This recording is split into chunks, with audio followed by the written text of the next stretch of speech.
अस्सलाम वालेकुम, कैसे हैं आप सब। तो आज हम स्टार्ट करने जा रहे हैं एक्सरसाइज 9A का क्वेश्चन नंबर 3।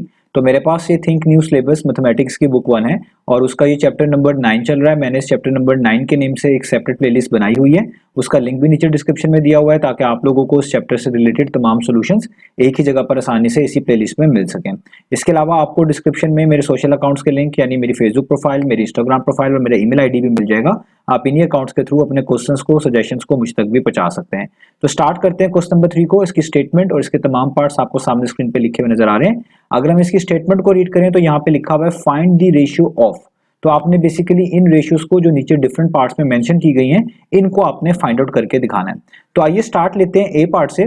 तो देखें ए पार्ट में लिखा हुआ है 1.5 मीटर, ये जो एम है इसका मतलब मीटर है, तो 1.5 मीटर टू आगे लिखा हुआ है 300 सेंटीमीटर। तो आपने 1.5 की रेशियो निकाल कर दिखानी है 300 सेंटीमीटर के साथ, या इसके लिहाज से भी आप कह सकते हैं। तो मैंने आपको पहले भी बताया हुआ है, जब भी आपने दो या दो से ज्यादा क्वांटिटीज की आप कह लें रेशियोज को फाइंड आउट करना होता है, तो रेशियो हमेशा यूनिटलेस क्वांटिटी होती है। रेशियो का कोई भी यूनिट नहीं होता। तो किसी भी क्वांटिटी को यूनिटलेस बनाने के लिए जरूरी है कि जो क्वांटिटीज आपके पास दी गई हो जिनकी रेशियो फाइंड आउट करनी है, वो सेम यूनिट में होनी चाहिए। क्योंकि वो सेम यूनिट में होंगी तो वो सेम यूनिट कैंसिल आउट हो सकेगा और हमारे पास एक यूनिटलेस जो है क्वांटिटी आएगी, एक यूनिटलेस हमें चीज मिलेगी। तो आपने जब भी रेशियोज फाइंड आउट करनी है किसी एक क्वांटिटी की किसी दूसरी क्वांटिटी के लिहाज से, पहले उनके यूनिट्स को सेम बनाना है। अगर यूनिट्स पहले से सेम है फिर कोई प्रॉब्लम नहीं होगी, ऑटोमेटिकली आपको यूनिटलेस क्वांटिटी मिलेगी। ठीक है, तो अब यहां पर आप देख रहे हैं कि 1.5 मीटर टू 300 सेंटीमीटर लिखा हुआ है। याद रखिएगा, जो चीज 2 से पहले मेंशन होगी उसको पहले लिखना होता है और जो चीज 2 के बाद मेंशन होती है उसको बाद में लिखना होता है। तो एक तरह यूं भी आप कह सकते हैं कि जो 2 से पहले चीज मेंशन्ड है वो न्यूमरेटर में लिखी जाती है, जो 2 के बाद चीज मेंशन्ड है रेशियो में वो डिनोमिनेटर में लिखी जाती है। तो इनकी आपने पोजीशंस का ख्याल रखना है। तो हम सबसे पहले क्या करेंगे, हमारे पास दो ऑप्शन है, या तो हम सेंटीमीटर को मीटर में कन्वर्ट कर लें ताकि दोनों एक जैसा दिखे, या इस मीटर को जो कि 1.5 मीटर है इसको सेंटीमीटर में कन्वर्ट कर लें ताकि ये दोनों सेम यूनिट में हो जाए। तो मैं इन दोनों को सेम यूनिट बनाने के लिए 1.5 को जो कि मीटर्स में गिवन है इसको सेंटीमीटर में कन्वर्ट कर रहा हूं। अब आपको बेसिक जो यूनिट्स हैं वो पता होने चाहिए। आप जानते हैं कि 1 मीटर जो होता है वो बेसिकली इक्वल होता है 100 सेंटीमीटर के। इसका मीनिंग ये लिया जाता है कि अगर आपने किसी भी चीज को मीटर से सेंटीमीटर में कन्वर्ट करना हो तो आप जो चीज मीटर में गिवन है उसको 100 से मल्टीप्लाई करते हैं। तो अगर हमने 1.5 मीटर को सेंटीमीटर में कन्वर्ट करना है तो मैं यहाँ पे लिखूंगा कि 1.5 मीटर कितने सेंटीमीटर के इक्वल होगा। जस्ट मैंने 1.5 को मल्टीप्लाई कर देना है किसके साथ, 100 के साथ। किसी भी चीज को 100 से मल्टीप्लाई करते हैं तो अगर मीटर में लिखी होती है तो वो किस में आ जाती है, सेंटीमीटर में। तो इसलिए मैं यहाँ पे आगे सेंटीमीटर मेंशन कर रहा हूँ। अब इसको सॉल्व कर लेते हैं। 1.5 जो है इसमें डेसिमल में इन्वॉल्व है तो डेसिमल को हटाएंगे। तो जब मैं डेसिमल हटाऊंगा, डेसिमल के बाद एक डिजिट लिखा हुआ है तो ये बन जाएगा 15 डेसिमल हटाने के बाद, और डेसिमल के बाद अगर एक डिजिट लिखा हो तो नीचे डिनोमिनेटर में लिखते हैं 10। तो मैंने यहाँ पे लिख दिया 10। मल्टीप्लाई का साइन वैसे ही, 100 वैसे का वैसे ही, और ये सारी की सारी चीज सेंटीमीटर्स में है तो इसलिए राउंड ब्रैकेट्स का यूज करके बाहर सेंटीमीटर मेंशन कर रहा हूँ। अब आप जानते हैं 10 1 टाइम्स 10 होता है, 10 10 टाइम्स 100 होता है। तो ये 10 और ये 15 यहाँ पर मल्टीप्लाई हो रहा है। 10 मल्टीप्लाई बाय 15 करेंगे कितना आ जाएगा, वो आ जाएगा 150, और ये आ गया सेंटीमीटर्स में। तो अब आप देखें 1.5 मीटर को आपने सेंटीमीटर में कन्वर्ट कर लिया। अब जब आप इनकी रेशियो फाइंड आउट करेंगे तो अब आपको इनके यूनिट्स लिखने की जरूरत नहीं है। वो क्यों, मैं यहाँ पे रफ में लिख के दिखा रहा हूँ कि अगर आप 1.5 मीटर को सेंटीमीटर में लिखेंगे तो ये लिखा जाएगा 150 सेंटीमीटर, और मैं जिस फ्रैक्शन फॉर्म में लिख के दिखा रहा हूँ रेशियो में भी लिख देता हूँ बल्कि, और जो दूसरी क्वांटिटी है वो है 300 सेंटीमीटर। तो ये वाला सेंटीमीटर और ये वाला सेंटीमीटर फ्रैक्शन फॉर्म में भी आप लिखेंगे तो कैंसिल आउट हो जाएगा। तो आपकी जो रेशियो है वो एक तरह की यूनिटलेस क्वांटिटी ही होगी। तो इसलिए जब आपके यूनिट सेम हो जाए फिर आपको इनके यूनिट्स को दोबारा मेंशन करने की जरूरत नहीं होती। तो अब मैं 1.5 मीटर को सेंटीमीटर में पहले यहाँ पे मेंशन कर रहा हूँ क्योंकि मैंने इसके यूनिट्स बना लिए सेम, वो कितने 150। तो मैं यहाँ पे लिख रहा हूँ 150 क्योंकि रेशियो निकालनी है। इस 2 का मतलब हम रेशियो में लेंगे तो 2 की जगह पे आ जाएगा रेशियो का सिंबल, ये हो गया रेशियो, और आगे आपके पास क्या आ जाएगा 300, और इसका यूनिट लिखने की जरूरत नहीं है। आप इससे ऊपर एक स्टेप कर सकते हैं, उसमें यूनिट लिख लीजिएगा, नीचे बेशक यूनिट ना लिखें तो भी ठीक है। ठीक है, अब आप देखिए मैंने आपको बताया था जब आपके पास इस तरह रेशियो में कोई लिखी होती है क्वांटिटीज तो आपने ये देखना होता है कि आपके यहाँ पे लिखे हुए नंबर को 1 के अलावा कौन सा ऐसा नंबर है जो कंप्लीटली डिवाइड करता हो। तो आप देख सकते हैं इन दोनों नंबर्स के एंड पे 0 आ रहा है। जब भी आपके नंबर्स के एंड पे 0 आ रहा हो वो लाजमी 10 से डिविजिबल होते हैं। तो मैं इसलिए कहूंगा कि ये भी 10 से डिविजिबल है तो इसको भी 10 से डिवाइड कर दूंगा, और ये भी 10 से डिविजिबल है तो मैं इसको भी किससे डिवाइड कर दूंगा, 10 से डिवाइड कर दूंगा। तो जब भी आपके पास कोई ऐसा नंबर आपको मिले जो आपकी गिवन क्वांटिटीज को कंप्लीटली डिवाइड कर सकता हो, आपने उसी से हर तरफ जो है डिवाइड करवा देना। यहाँ पे 2 ही नंबर्स थे तो दोनों को 10 से डिवाइड करवा दिया। इधर आप देखें ये 0 इस 0 से कैंसिल हो गया और इधर भी ये 0 इस 0 से कैंसिल हो गया, तो यहाँ पे जस्ट बच गया 15, ठीक है, ये नीचे 1 लिखने की जरूरत नहीं है, रेशियो, और यहाँ पे एक 0 कट गया तो 300 क्या बन गया 30, तो यहाँ तक आ गए। अब आप देखिए 15 और 30 अभी भी 1 के अलावा जो है कंप्लीटली डिविजिबल है, किससे, 15 से। ये दोनों 15 के टेबल पर आते हैं, 15 1 टाइम्स 15, 15 2 टाइम्स 30। इसके अलावा ये 3 से भी कंप्लीटली डिविजिबल है। तो आपकी मर्जी है, आप कोई सा भी फैक्टर यूज कर सकते हैं, कोशिश करें सबसे बड़े फैक्टर से डिवाइड करें ताकि सवाल जल्दी से हो जाए। तो ये दोनों क्योंकि 15 से डिविजिबल है, इसलिए मैं इन दोनों को 15 से यहाँ पर डिवाइड करवा रहा हूँ, यहाँ पे भी 15 से, यहाँ पे 15 से। तो ये 15 1 टाइम्स 15 1 टाइम्स यानी 1/1 हो गया, 1/1 को 1 ही लिखते हैं, तो यहाँ पे आ गया 1। रेशियो का सिंबल वैसे का वैसे ही, इधर 15 1 टाइम्स 15 होगा, 15 2 टाइम्स 30 होगा, तो यहाँ पर आपके पास आ जाएगा 2। तो देखिए आपके पास आ गया फाइनल आंसर 1:2, और इससे ज्यादा आप इनको फर्दर सॉल्व नहीं कर सकते। 1 और 2 का कॉमन फैक्टर सिर्फ 1 ही होता है। जब 1 के अलावा कोई कॉमन फैक्टर ना मिल रहा हो, इसका मतलब है आपका ये सिंप्लीफाइड फॉर्म आ चुकी है, आपको इससे ज्यादा सॉल्व करने की जरूरत नहीं है। तो आपने बेसिकली ए पार्ट में 1.5 मीटर रेशियो 300 सेंटीमीटर को सॉल्व करके बता दिया कि ये बनती है 1:2। तो ये हमारा ए पार्ट हो गया। अब चलते हैं इसके नेक्स्ट पार्ट की तरफ। अब हम स्टार्ट करते हैं पार्ट नंबर बी को। तो पार्ट नंबर बी में हमारे पास मेंशन्ड है 600 मिलीलीटर, मैं यहाँ पे लिख रहा हूँ 600 मिलीलीटर। 2 का मतलब है आपने इसकी रेशियो निकालनी है, किसके साथ, 1.2 लीटर के साथ। अब यहाँ पे जो दो क्वांटिटीज है, दोनों क्वांटिटीज के आपको यूनिट नजर आ रहे हैं। पहली वाली क्वांटिटी मिलीलीटर में है, दूसरी वाली क्वांटिटी जो है वो लीटर्स में है। तो इन दोनों के यूनिट्स अगर आप सेम बनाना चाहते हैं, या तो दोनों को मिलीलीटर कर लें, एक पहले से ही है दूसरा भी आ जाएगा तो सेम बन जाएंगे, या दोनों को लीटर में कन्वर्ट कर लें, एक पहले से लीटर में दूसरे को भी कर लेंगे, तो फिर इस तरह भी यूनिट सेम बन जाएंगे। क्योंकि रेशियो फाइंड आउट करनी है तो यूनिट्स का सेम होना लाजमी है। तो मैं यहाँ पे क्या कर रहा हूँ, मैं लीटर को मिलीलीटर में कन्वर्ट कर रहा हूँ ताकि 600 के साथ ये मैच कर जाए। तो यहाँ पे हमारे पास लिखा हुआ है 1.2 लीटर, जिसको मैंने मिलीलीटर में कन्वर्ट करना है। तो आपको लीटर और मिलीलीटर में रिलेशनशिप पता होना चाहिए कि 1 लीटर जो होता है वो बेसिकली इक्वल होता है 1000 मिलीलीटर के। यानी अगर आपने किसी भी चीज को लीटर से मिलीलीटर में कन्वर्ट करना हो तो आप उसको, जो चीज लीटर में मेंशन होती है, 1000 से मल्टीप्लाई करते हैं, इस तरह वो मिलीलीटर में आ जाता है। तो अगर हमने 1.2 लीटर को मिलीलीटर में कन्वर्ट करना है तो हम 1.2 को भी किससे मल्टीप्लाई करेंगे, 1000 से। तो ये देखिए मैंने कर दिया 1.2 को 1000 से मल्टीप्लाई, और ये अब किस में आ जाएगा, सॉल्व होने के बाद ये आ जाएगा मिलीलीटर में। अब यहाँ पे इसको सॉल्व कर लेता हूँ। 1.2 में डेसिमल को रिमूव करूंगा तो ये बन जाएगा 12, और डेसिमल को जब रिमूव करते हैं उसके आगे एक डिजिट हो तो नीचे डिनोमिनेटर में लिखते हैं 10। बाकी मल्टीप्लाई का साइन वैसे ही, और ये 1000 भी वैसे का वैसे ही, ब्रैकेट्स वैसे के वैसे ही, और ये मिलीलीटर भी वैसे का वैसे ही।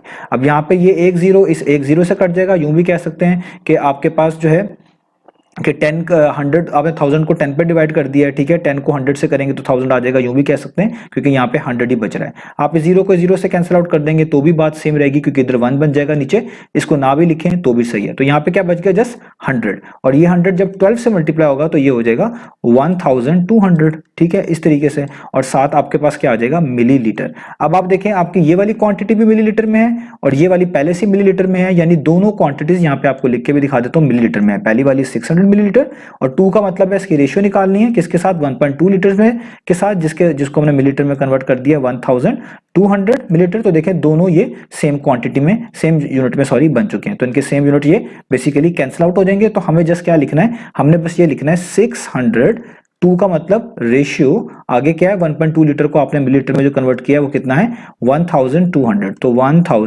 तो 1200, ठीक है। अब आपने इसको फर्दर सॉल्व करना है। अब आप देखें इन दोनों नंबर्स के एंड पर जो है 0 आ रहा है, तो जिस भी नंबर के एंड पे 0 आ रहा हो वो लाजमी आपके पास 10 से जो है ना डिविजिबल होता है। तो आप यहां पर इसको 10 से दोनों को डिवाइड कर दें, तो यहाँ पे भी दोनों 10 से डिविजिबल है, और ये बड़ा आसान होगा, ये 0 से कट जाएगा। तो आपके पास यहाँ पे क्या आ जाएगा, आपके पास यहाँ पे बच जाएगा ऊपर 60, नीचे 1 लिखने की जरूरत नहीं है।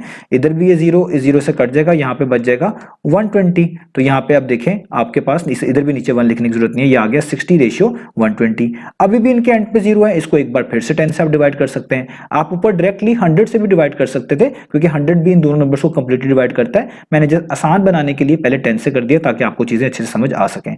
तो अभी भी इन दोनों नंबर्स के एंड पे 0 आ रहा है, इसका मतलब ये दोनों नंबर 10 से एक्जैक्टली डिविजिबल है।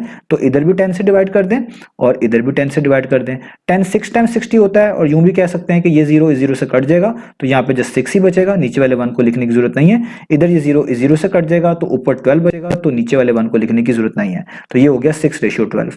अभी भी ये दोनों के दोनों नंबर्स आप देखें 3 से भी कंप्लीटली डिविजिबल है और इसके अलावा ये 6 से भी कंप्लीटली डिविजिबल है। तो जो सबसे बड़ा फैक्टर होता है उससे अगर आप डिवाइड कर देंगे तो चीजें आसान हो जाएंगी। तो क्योंकि दोनों के दोनों 6 से कंप्लीटली डिविजिबल है तो मैं इधर भी 6 से डिवाइड कर रहा हूं और इधर भी 6 से डिवाइड कर रहा हूं। 6 1 टाइम्स 6, 6 1 टाइम्स 6, 1/1 को आप जस्ट 1 ही लिखते हैं जैसे मैंने आपको पहले भी बताया। रेशियो का सिंबल वैसे ही 6 1 टाइम्स 6, 6 2 टाइम्स 12, तो ये आ गया 2। तो आपके पास आंसर आ गया 1:2। इससे आगे हम इसको सॉल्व नहीं कर सकते क्योंकि 1 और 2 का कॉमन फैक्टर सिर्फ और सिर्फ 1 होता है, इससे आगे ये सॉल्व नहीं हो सकते। तो ये हमारा हो गया बी पार्ट। अब चलते हैं नेक्स्ट पार्ट की तरफ। तो अब आपको सामने स्क्रीन पर पार्ट नंबर सी लिखा हुआ नजर आ रहा है। यहां पर मैं लिखने लगा हूं, यहां पे पहले से मेंशन है, ऊपर से उतार रहा हूं नीचे। तो यहां पे लिखा हुआ है 50 और ये जो आगे सिंबल है सेंट्स का होता है, यानी 50 सेंट्स टू आगे लिखा हुआ है डॉलर में, तो ये लिखा हुआ 1.25 डॉलर। तो अब आपने 50 सेंट की रेशियो निकाल कर दिखानी है 1.25 डॉलर के साथ। तो जिस तरह पहले पार्ट से बताता आ रहा हूं कि आपके यूनिट सेम होने चाहिए जब भी आप रेशियोज बना रहे हैं, रेशियोज को सॉल्व कर रहे हैं। तो यहां पर आप देखें एक यूनिट सेंट्स मेंशन है, एक यूनिट डॉलर मेंशन है। तो इन दोनों को सेम बनाने के लिए मैं क्या करूंगा, मैं इस डॉलर में लिखी हुई वैल्यू को सेंट्स में कन्वर्ट कर दूंगा ताकि दोनों मैच कर जाएं यूनिट के लिहाज से।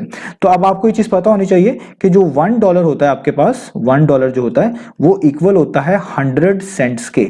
यानी अगर आपने किसी भी चीज को जो कि डॉलर में मेंशन्ड है सेंट्स में कन्वर्ट करनी हो तो आपने उस वैल्यू को जो डॉलर में मेंशन्ड होगी उसको 100 से मल्टीप्लाई करना है। तो अगर हमने 1.25 डॉलर को सेंट्स में कन्वर्ट करना है तो मैं क्या करूंगा, मैं यहां पे लिखूंगा कि जो 1.25 डॉलर है इसको आप 100 से मल्टीप्लाई कर दें। तो मैं यहां पे लिखूंगा 1.25 मल्टीप्लाई बाय 100 ताकि किस में कन्वर्ट हो जाए, सेंट्स में कन्वर्ट हो जाए। अब क्योंकि सेंट्स में जब आपने 100 से मल्टीप्लाई कर दिया अभी सेंट्स में आएगा तो इसलिए मैं यहां पर इसके आगे ये सेंट्स का सिंबल जो है लगा रहा हूं। अब यहां पे इसको सॉल्व करें, यहां पे डेसिमल को रिमूव करना पड़ेगा। डेसिमल को रिमूव करेंगे तो ये बन जाएगा 125। डेसिमल के आगे 2 डिजिट्स हैं, जब डेसिमल के आगे 2 डिजिट्स हो तो नीचे 100 लिखा जाता है, तो नीचे 100 लिखेंगे। मल्टीप्लाई का साइन वैसे ही, ये वाला 100 वैसे का वैसे ही, और ब्रैकेट्स वैसे ही, और इस सेंट्स का सिंबल वैसे ही। अब देखें ये वाला 100 इस 100 से कट जाएगा तो आपके पास आ गया कि 1.25 डॉलर इक्वल होगा 125 सेंट्स के। अब देखें दोनों सेंट्स में अब आपके पास मौजूद है क्वांटिटीज। पहली वाली है 50 सेंट्स, मैं यहाँ पे रफ वर्क में लिख के दिखा रहा हूँ, ये है 50 सेंट्स। आगे रेशियो का सिंबल 2 का मतलब है आपने रेशियो निकालनी है, रेशियो का सिंबल आएगा। और 1.25 डॉलर यहाँ पे लिख चुका हूँ 125 सेंट्स। ठीक है, ये आपके पास 125 जो है सेंट्स में कन्वर्ट हो चुका है। इनके ये सेम यूनिट कट जाएंगे तो जस्ट बचेगा 50:125। इसी को हमने फर्दर सॉल्व करना है। तो हम आगे लिख लेते हैं कि पहले तो हमारे पास था 50 सेंट, उसकी रेशियो निकालनी है, 2 का मतलब रेशियो, इसके साथ 1.25 डॉलर के साथ जिसको मैं सेंट्स में कन्वर्ट कर चुका हूं वो क्या आ रहा है 125। तो अब आप देखें जिस भी नंबर के लास्ट में आप कह लें 0 हो या 5 हो तो वो 5 से लाजमी डिविजिबल होता है। तो इसका मतलब 50 और 125 दोनों 5 से डिविजिबल हैं। तो यहां पर भी आप 5 से डिवाइड कर दें, यहां पर भी आप 5 से डिवाइड कर दें। अब ये बहुत आसान है, 5 1 टाइम्स 5, 5 10 टाइम्स 50 होता है। यहां पर आपके पास आ गया 10, नीचे वाले जो 1 है इसको लिखने की जरूरत नहीं है। और 125 को 5 पे डिवाइड करेंगे तो 5 1 टाइम्स 5, 5 25 टाइम्स 125 होता है, तो यहां पर आ गया 25। अगर एक से ज्यादा कोई फैक्टर्स मिल रहे हो आप किसी से भी स्टार्ट कर सकते हैं, इसमें कंफ्यूज ना होइएगा कि मैंने यहाँ पे 5 से डिवाइड कर दिया है या मुझे कह लें आप 15 से करना चाहिए था या नहीं करना चाहिए था, कोई और फैक्टर भी होता उससे भी कर सकते हैं, इवेंचुअली आपके आंसर सेम ही आएंगे। अब आप देखें 10 और 25 अभी भी 5 से डिविजिबल है, दोनों नंबर्स 5 से कंप्लीटली डिविजिबल हैं। तो इसलिए मैं अभी दोबारा से इनको 5 से कंप्लीटली डिवाइड कर देता हूं, यहां पर भी यहां पर भी। तो 5 1 टाइम्स 5, 5 2 टाइम्स 10, तो यहां पर हमारे पास आ गया 2, नीचे 1 लिखने की जरूरत नहीं है। रेशियो का सिंबल 5 1 टाइम्स 5, 5 5 टाइम्स 25, तो इधर आ गया 5, नीचे 1 लिखने की जरूरत नहीं है। तो 2:5 आ गया। 2 और 5 दोनों प्राइम नंबर हैं, इन दोनों के कॉमन फैक्टर सिर्फ और सिर्फ 1 है। 1 के अलावा और कोई नंबर ऐसा नहीं है जो इन दोनों को कंप्लीटली डिवाइड करता हो। इसका मतलब यही हमारी फाइनल फॉर्म है, यही हमने फाइंड आउट करके दिखाना था। तो ये हो गया हमारा सी पार्ट। अब चलते हैं नेक्स्ट पार्ट की तरफ। तो अब हम स्टार्ट कर लेते हैं पार्ट नंबर डी को। तो पार्ट नंबर डी में यहां पे हमारे पास लिखा हुआ है 2.4 किलोग्राम, इसकी रेशियो निकालनी है 2 किसके साथ 4000 ग्राम के साथ। ठीक है, अब देखें यहां पर भी ये दोनों क्वांटिटीज के यूनिट सेम नहीं है, आपको यूनिट सेम बनाने पड़ेंगे। तो हम क्या करेंगे, हम 2.4 किलोग्राम को ग्राम में कन्वर्ट कर लेंगे ताकि उसका यूनिट और इस 4000 ग्राम यूनिट का दोनों का यूनिट सेम हो जाए। तो अब आपको ये चीजें पता होनी चाहिए, बेसिक जो इनकी यूनिट्स हैं, बेसिक जो इनके आपस में रिलेशनशिप होता है कि आपके पास जो 1 किलोग्राम होता है वो बेसिकली इक्वल होता है 1000 ग्राम के। यानी किसी भी चीज को जो कि किलोग्राम में मेंशन्ड हो, अगर आपने ग्राम में कन्वर्ट करना है तो आपने उस वैल्यू को जो कि किलोग्राम में मेंशन्ड है 1000 से मल्टीप्लाई करवाना है। तो हम क्योंकि 2.4 किलोग्राम को ग्राम में कन्वर्ट करना चाहते हैं तो इसलिए हम यहाँ पे लिखेंगे कि 2.4 किलोग्राम इक्वल होगा, हम 2.4 को मल्टीप्लाई करवा देंगे किसके साथ, 1000 के साथ, ठीक है। और यहाँ पे ब्रैकेट्स यूज कर लेंगे और आगे हम लग देंगे ग्राम, क्योंकि जब आपने 1000 से मल्टीप्लाई कर दिया अब ये ग्राम में आ चुका है। अब यहाँ पे इसको सॉल्व करते हैं तो 2.4 है, इसका डेसिमल हटाएंगे तो आप जानते हैं ये 24 बन जाएगा। डेसिमल के बाद एक डिजिट है तो नीचे सिर्फ 10 लिखना पड़ेगा, मल्टीप्लाई का साइन वैसे ही, 1000 वैसे का वैसे ही, ये ब्रैकेट्स वैसे ही और ग्राम भी वैसे के वैसे ही। अब आप देखें ये वाला 0 इस 0 से कट जाएगा तो यहाँ पे जस्ट 100 बचेगा, 100 को 24 से मल्टीप्लाई करेंगे तो ये आपके पास बन जाएगा 2400 और साथ ही ग्राम वैसे का वैसे ही, इस नीचे लिखे हुए 1 को जरूरत नहीं है आपको लिखने की। तो इसका मतलब आपकी पहली वाली जो क्वांटिटी थी वो किस में कन्वर्ट हो गई, वो कन्वर्ट हो गई 2400 ग्राम।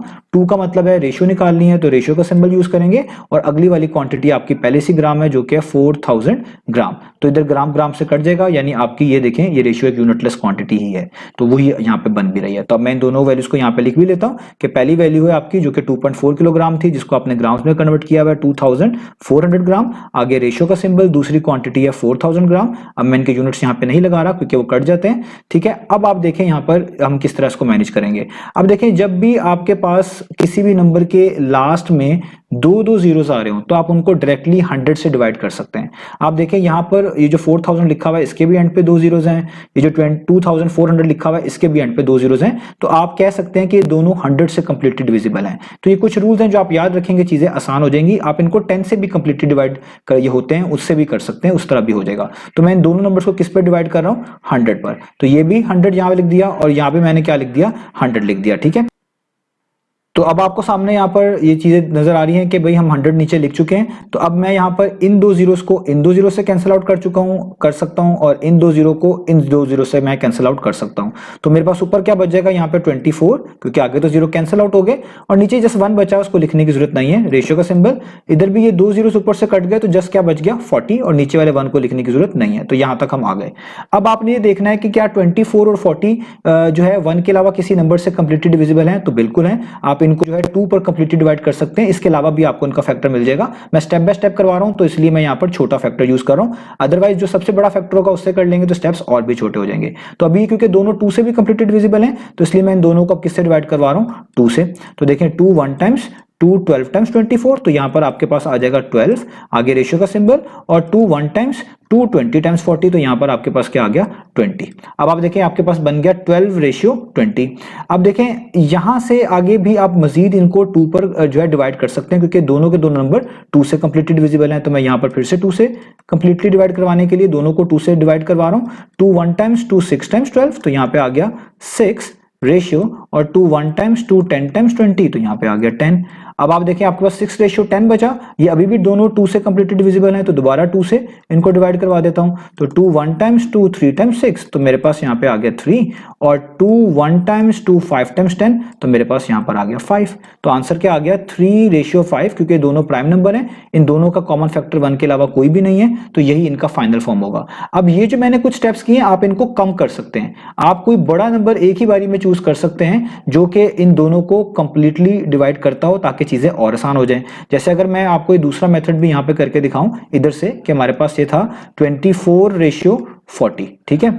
अगर मैं सॉरी मैंने 400 लिख दिया, 24:40 है। तो अगर आप देखें 24 और 40 जो है ये दोनों के दोनों जो आपके पास नंबर हैं ये 8 से कंप्लीटली डिविजिबल हैं, 24 भी 40 भी। तो अगर मैं 24 को 8 से डिवाइड कर दूं, 40 को भी 8 से डिवाइड कर दूं, तो 8 1 टाइम्स 8 3 टाइम्स, तो यहाँ पे आ जाएगा 3 रेशियो का सिंबल, और 8 1 टाइम्स और 8 5 टाइम्स 40, तो यहाँ पे आ गया 5। तो देखें तब भी 3:5 आंसर आ गया, जो कि मैंने यहाँ पे आपको फाइंड आउट करके दिखाया है। तो चॉइस आपकी है। मैंने आपको स्टेप बाय स्टेप इसलिए करके दिखाया कि कभी कभार नंबर्स इतने बड़े होते हैं कि आप कोई छोटे फैक्टर से स्टार्ट करेंगे तो नंबर्स ब्रेक डाउन होकर छोटी छोटी वैल्यूज बनना शुरू हो जाती हैं, और उनको फिर इजीली आप जो है फाइंड आउट जो है कर सकते हैं, इजीली उनको देख सकते हैं कि वो किसके टेबल पर आते हैं। और अगर आपको डायरेक्ट ही वो नंबर पता हो जो कि सबसे बड़ा हो और आपके गिवन नंबर्स को कंप्लीटली डिवाइड कर रहा हो, तो आप डायरेक्ट ही उसी से भी कर सकते हैं, इस तरह भी आपका आंसर आ जाएगा। तो मैंने दोनों मेथड आपको बता दिए, उम्मीद है आपको तमाम पार्ट समझ आए होंगे। इंशाल्लाह नेक्स्ट वीडियो में मिलेंगे बाकी सॉल्यूशंस के साथ।